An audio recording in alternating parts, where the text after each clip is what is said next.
হাসিনা বাইচে আছে কিনা আমরা জানি না, তার আজকে ভিডিও কলে আসা উচিত।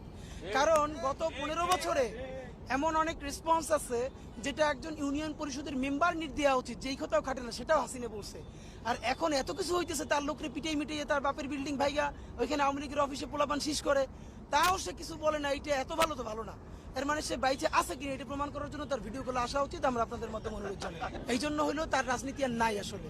তো এই জন্য বাকি যারা ছোট আওয়ামী লীগ আছে এরা এখন হাত পা ধুইয়া তবা কইরা বিচারের মুখোমুখি হইয়া তারপরে তারা ছেলে নতুন রাজনীতি করতে পারে। কিন্তু আওয়ামী লীগ কনকেস এটা আজকে প্রমাণ সন্ধ্যা পর্যন্ত হবে। তারা 1100 কোটি টাকা বাজেট করে এরপরেও যদি তারা প্রকাশ্য দিবে, লোক আপনি ভাবেন এত কিছুর পরে বিএনপি জামাত প্রকাশ্যে মিছিল দিছে না?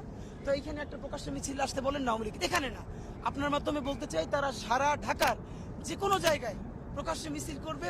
তারা যখন অন্যের উপরে হামলা করছে, সামনে পুলিশ পিছনে পুলিশ, নিজেদের হেলমেট সাথে অস্ত্র, আমাদের সাথে লাঠি ছাড়া কিছু নাই।